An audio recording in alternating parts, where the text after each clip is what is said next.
I do it anyways. Tired? I do it anyways. No support? I do it anyways. Scared shitless? I do it anyways. Afraid of failure? I do it anyways. Fear of rejection? I do it anyways. You don't build an amazing life or business or relationship by waiting for the perfect moment. You do it by showing up every day, regardless of how you feel. You do it anyways. That's how you win the game of life, with the mentality of I do it anyways. You got to develop that resilience within you. Life is not about how much you succeed. It's about what happens when you fail, right? So life is, you could look at like, man, what's been inspiring for me? If you said, oh, Tom, what are the greatest wins? I'd be like, the wins. Those are, let's talk about the losses. Those are the ones that really, made me who I am. And as you go through life, and we're all adults, things happen in life that you don't want to have happen. Whether you lose a game or whether things don't go well at work or something with your child, or, there's a lot of things that come up in our personal and professional lives that just don't go the way we want. And how do you deal with it? You deal with class and integrity and with courage and with resilience. You get what you tolerate. Nothing can change until the unspoken is said. The greatest failure of leadership is a lack of courage. A lack of courage to say what needs to be said. Can't no man knock me out. I'm tired of being humble. I'm tired of letting people think they got a chance. So when you fail, you fall on your ass, somebody bullies you, whatever's going on in your life, can't hurt me. Because why that saying is true is not because you say it. You have to put the work in to develop that calloused mind to believe it's true. As a man, if you're useful, they'll always keep you around, no matter what you do. If you have purpose, they have to acknowledge you. They have to respect you. A lot of people are struggling to find that purpose, but it's okay. You will find it. Do not give up. Keep getting up, and you will eventually find it. Hey, the beautiful thing about mistakes is it's okay for people to see you make a mistake. Just don't never let a motherfucker see you quit. You gonna watch me make mistakes, but you ain't gonna never watch me quit. Just embrace the struggle though, because one day it's gonna be done. I look back on them times and actually somehow miss them still. You need to love pain. However, mentally, physically, love it. You need to love it. If not, stay where you are. It's just dedication. I've always wanted more. I was never satisfied with what I had. I always wanted more, and I kept on pushing myself because I wanted to be the greatest. Hey, what were you doing for the last 65 hours? I know what I was doing. I was running all up and down the mountains, getting it in, doing what I preach about. Man is what he knows and not what he's told. You are what you know, not what you told. You are what you do, not what you say you will do. You know why I'm laughing? Because at the age 46, I get a lot of men that come up to me that's 45, 50 years old. I say to this, they why do you still look like that? And I go, it's simple, because I never stop. You understand that? Every day, I decided to put some work in. If you don't come in and treat every day as game day, you're gonna never be ready for game day. Michael always said, I practice so hard so the games are easy. Every day not gonna be a good day for me, but I'm still gonna go to the gym because that is my therapy. And I kind of train myself to know that whenever I have like a feeling like the days that I don't even want to go, them the days that I had the best workouts. You got to figure it out, right? If you really have an obsession to figure it out, you will figure it out, right? And every puzzle is constructed differently. Right? AI's situation when he came into the league was different than mine. Mike's situation in Chicago was different than mine. Right? Everybody has a different puzzle, man. You just got to figure out your own puzzle. I don't care who you are, if you're 8 years old or 80 years old, it's never too late. It's never too late. Don't listen to these people who want to put you in a box. Don't listen to them. Be you.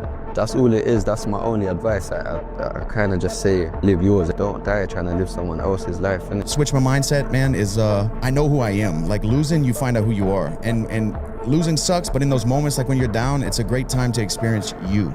You know, because like when you're winning, you can get this momentum. When everything's going good, you can kind of get in that groove where you're just on cruise control, you know? But when you lose and the phone stops ringing and you're at home laying in bed going to sleep by yourself and everything, the dust settles, you know, that's when you experience yourself, who you really are. Sometimes when you're in a dark place, you think you've been buried, but actually, you've been planted. If you lose, cry for a night. And he goes, if you win, celebrate for a night, but then get back to training. It was like, you can't just sit there and cry for a week or cry for a month. And you can't, in the same way, celebrate for a month. You can't just live off your past success. Get back to training. And I love that mindset. Perfection is impossible. In the 1,526 singles matches I played in my career, I won almost 80% of those matches. What percentage of points do you think I won in those matches? Only 54%. In other words, even top-ranked tennis players win barely more than half of the points they play. And here's why I'm telling you this.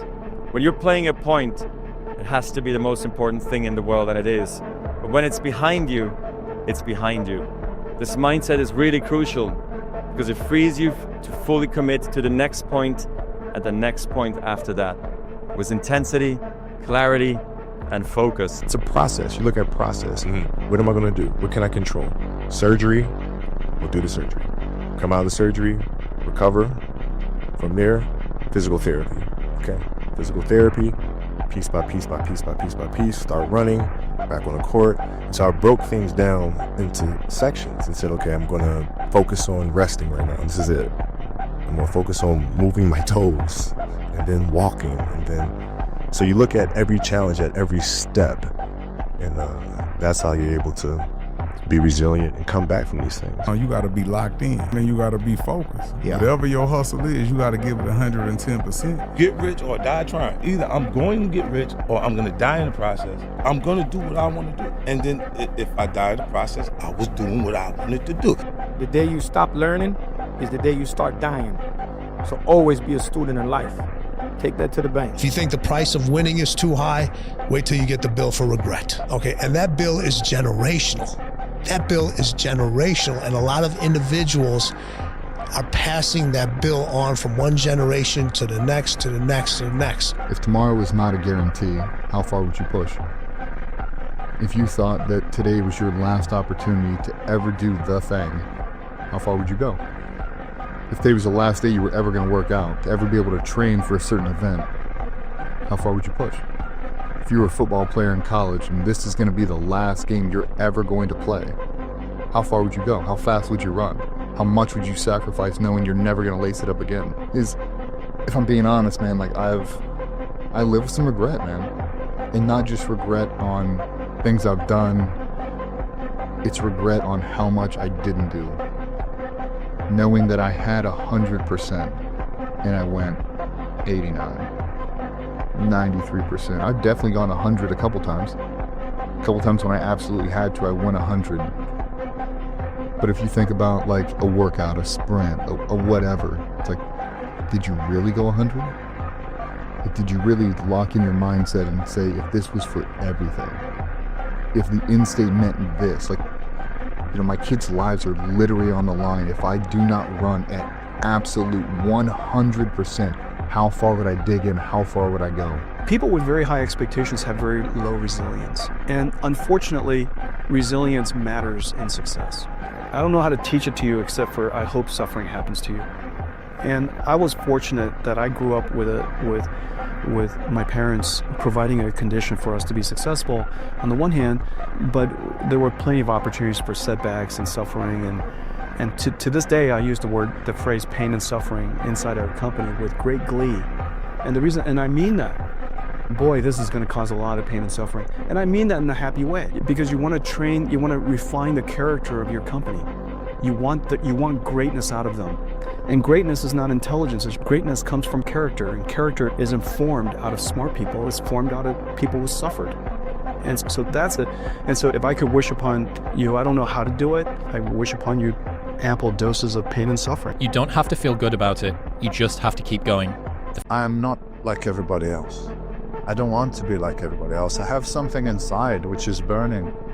And I look around, and this life and everything I see is not for me. I'm supposed to be something different. I have to be something different. And I'm going to change my life. To take this belt off, I can make some mess.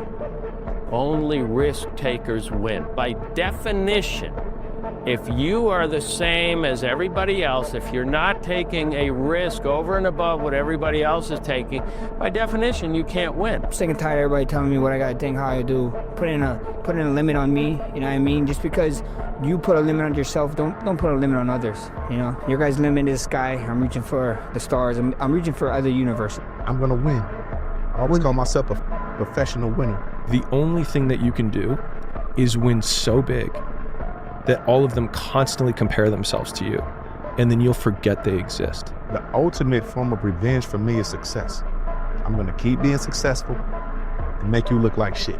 You're crazy until you're successful, then you're a genius. Success is the only revenge. It's not the best revenge, it's the only one. There's no other revenge. You know, some people prepare for the war. Some people go to war. I was born in war, and I'm living in war. You have to want it.